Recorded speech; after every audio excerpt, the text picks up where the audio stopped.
Hi guys, thank you so much for watching today's video. In today's hydration conversation, we're going to be talking about the difference between treat yourself or treat yourself.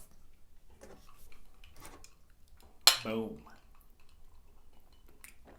Time to get into it. So it's Friday night and we were honestly thinking tonight, we were like, we should go out and have drinks and eat. We've earned it. We thought it would be a good time to talk about how a lot of people feel like they deserve to treat themselves and eat garbage or do something that's honestly detrimental to their health because they've worked hard all week and that's what they've earned. Even if they haven't worked hard all week in the gym or anything else, they feel like they've earned a treat yourself kind of day. Treat yourself kind of day. I get a lot of clients. What happens is we're training throughout the week, doing all this productivity, making super gains, but at the same time, they have the weekend. Things get a little out of hand. They eat a little bit more than they plan to. They drink a little bit more than they plan to because they're treating themselves Treat yourself. Treat yourself. They treat themselves. And the reality is you're on track to change your life and make your life better. But at the same time, we have these emotional ties to what we think we want or we think we even almost, in some cases, need. Yeah.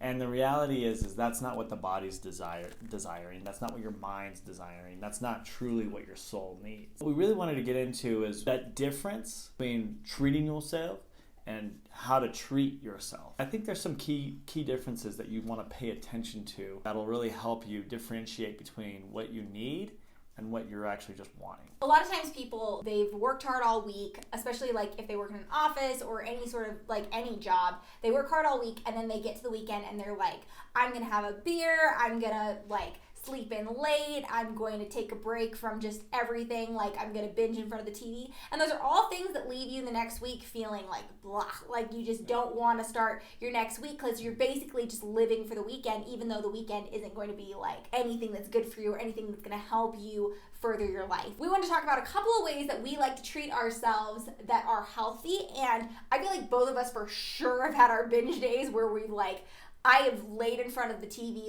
I've not gotten off the couch for 9 hours before when I've needed it. I'm not proud of that, but it's been just one of those days. And it's okay to have a day like that every now and then. We all have bad days. Especially if you're sick. Yeah, especially if you're sick. Take it easy. Lay on the couch for 9 hours. Yeah, it's okay to lay on the couch for 9 hours if you're sick.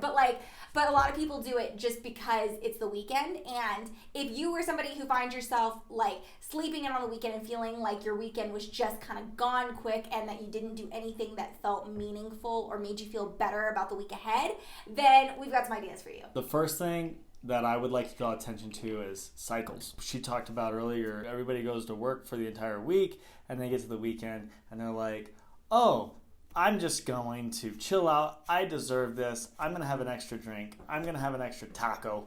I'm going to have an extra burger. I don't know. Put an extra patty on that double burger. Talk. He's treating himself to his toys right now. Gosh. Every time. What happens though is you get super productive during the week, but then we take 3 steps back because of the weekend. And the reality is your body actually doesn't even want that. And we have to break that cycle. There's other cycles that you'll see. One thing is watching things you've already seen. Yeah.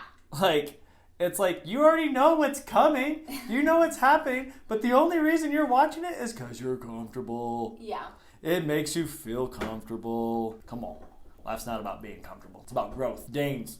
Let's get it. The 3 things we want to talk about are the mind, body, and soul. And all of these deserve to be treated well after a long week. The weekend is meant for rest. The weekend is meant for good times. It's meant for even little splurges like having an extra drink, things like that. But when it becomes a cycle and every single weekend you're doing that, I read a statistic that says, I think a fourth of your year, or it's some huge number. I'll put it up here because I don't remember what it is. But there's a statistic that a gigantic part of your year is weekends. So when you're consistently eating garbage and sleeping in late, you're actually taking up that's a huge chunk out of your year. And so if you're consistently doing that every single week, you're going to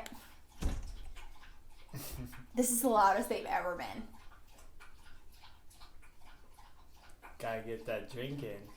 So the main things we want to talk about are the mind, body, and soul. And all of these need rest after a long week, but how you rest and the things that you do on the weekend are going to help you launch into next week, because you don't want to consistently be like killing yourself on the weekends and having like eating junk and sleeping in late and not working out and lying in front of the TV for hours and then go back to work the next week, because that just turns out to be a entire 7 days of like misery, especially if you don't like where you work or anything like that. So the weekends are meant for good times and they're meant for extra drinks and parties and things like that, but you should also be mindful that a big part of your month is weekends. We want to talk about some ways for the mind, body, and soul that are really going to help launch you into the next week and make the weekend something to look forward to, but also something that you're going to be proud of a couple of months from now. The first thing that I want to talk about is the mind, self-talk. People will sit there and they talk to themselves way more harshly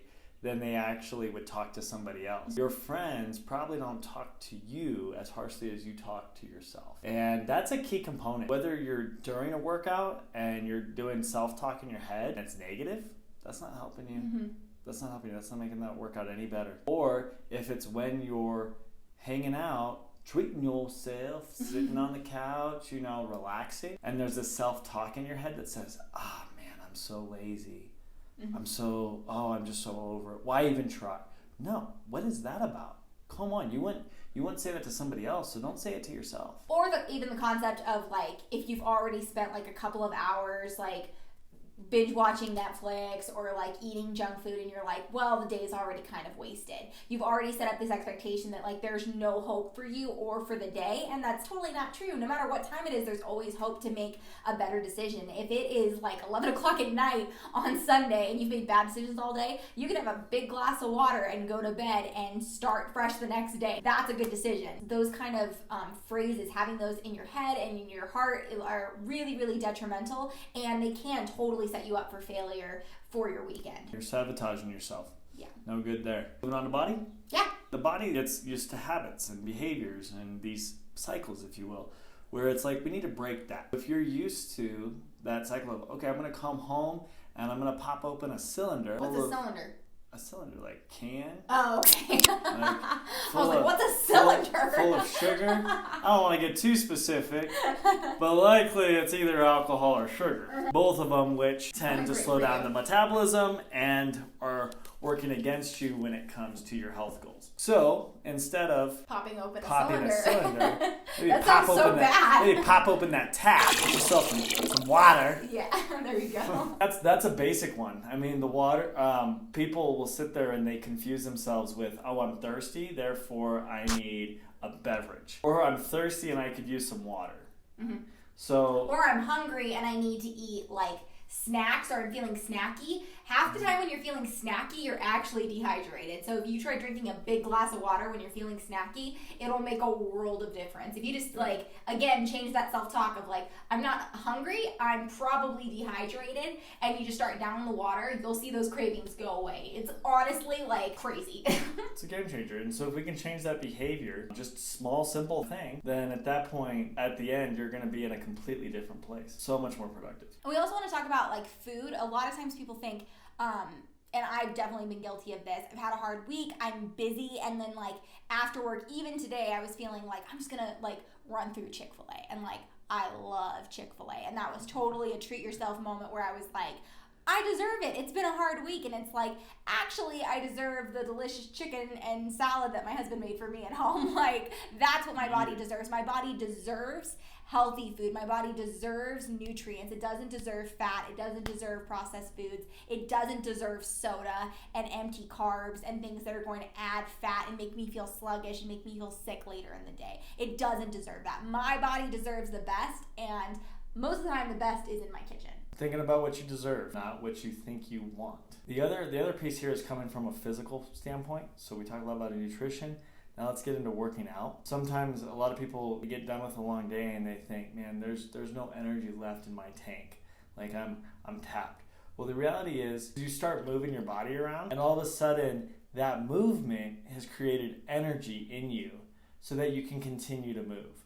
So on those days that you were like, man, I really don't want to work out today, that's probably the day that you actually need to work out the most. Get that body moving around. One thing that helps for me, I work at a building that has a lot of stairs, and I take the stairs down and I'm walking through and I'm kind of getting myself in this mental pace of like, okay, I'm ready for the next battle. Like, I'm okay. Like, I don't actually need a break right now. I'm good.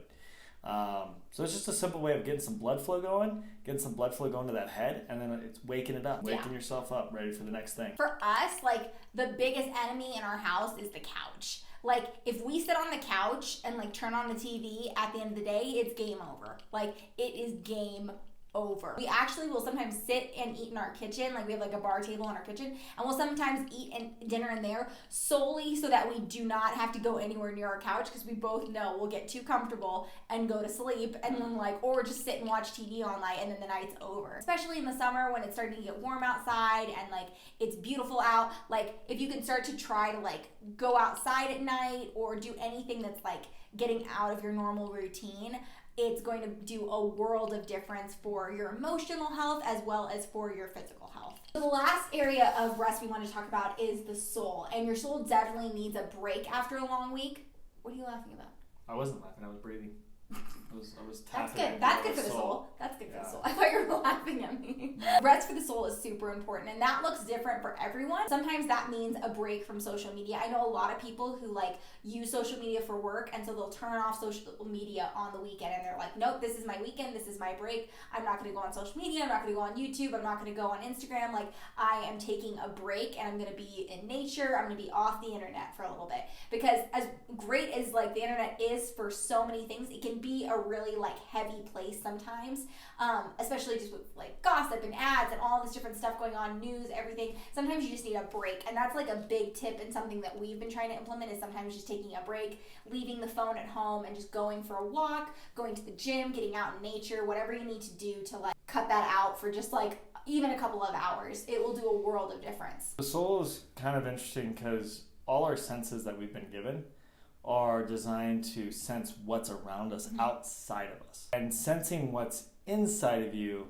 is way tougher. It's something that, especially in Western culture, doesn't get done very often. And so taking that time for yourself, doing some inner work, and doing it on a regular basis, that's a key part to setting up also your mind and your body.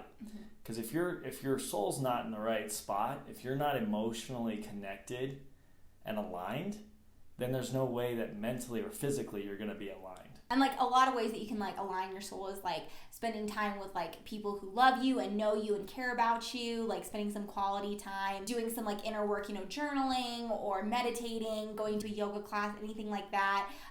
We always go to church on Sunday and like spend time with each other and with God, and that's really important for us and helps reset us for the whole week. But all those things can be really, really good for your heart and your mind and of course your soul. The other thing is active recovery. So taking a hike, letting your brain take a hike. Do something active where you can, but it's like alone time, and it's like letting you work through everything that's going on, all that whatever's inside your head, letting it out and realizing deep down where your values lie, where you want to go. Truly, time to get to work. Treat yourself. So we hope you guys enjoyed this video. We hope it gave you some ideas of how you can treat yourself, especially over the weekend and when you have a break, over vacation, things like that. So we hope it inspired you. And if you like this video, please give it a thumbs up. Don't forget to subscribe and click the notification bell. And we will see you in our next video. Thanks, guys. Treat yourself.